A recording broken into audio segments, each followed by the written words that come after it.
Lorsque vous êtes à plus de 2000 d'un abri, vous devez avoir des feux à main. Il se prête de bonne grâce à l'intervention des affaires maritimes sur son bateau. La pêche, pour Jean-Paul, habitué du port des Bas-Sablons à Saint-Malo, c'est une passion depuis l'enfance, dit-il, mais il faut respecter les règles de sécurité.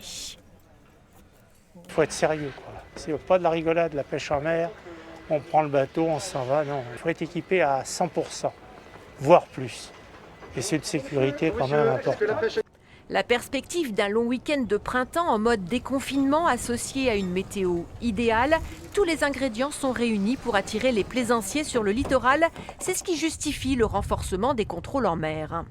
Il y a plus d'infractions de toute façon tous les ans à la reprise de la période de navigation, parce que les gens n'ont pas vérifié leur navire, ils n'ont pas vérifié les brassières de sécurité, qu'elles aient la bonne date. Cette année, la reprise des activités nautiques, elle intervient de manière beaucoup plus concentrée dans le temps, ce qui peut générer des risques, ce qui rend nos messages et nos contrôles en matière de sécurité maritime d'autant plus nécessaires.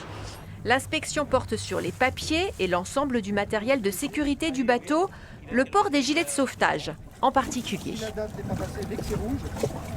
Si vous tombez et que la brassière est ici, ça ne sert plus à rien.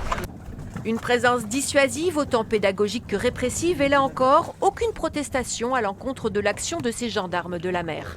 Ça m'enquiquine pas. Non, ils font leur travail et en plus c'est pour notre sécurité, donc il n'y a pas de souci.